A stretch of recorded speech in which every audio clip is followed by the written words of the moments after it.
Hello, this is a proof of failure of the AR.Drone by Parrot. The drone drifts away as soon as it starts. We will we will put a hand on the drone so that it doesn't slip away completely uncontrolled. For proof, I do not touch the iPod as soon as I started the drone.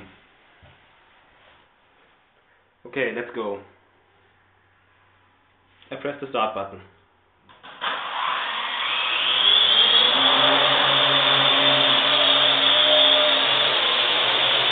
You see the back of the drone at the moment.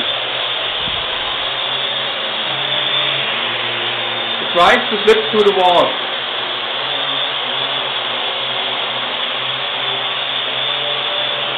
I give the stop command now.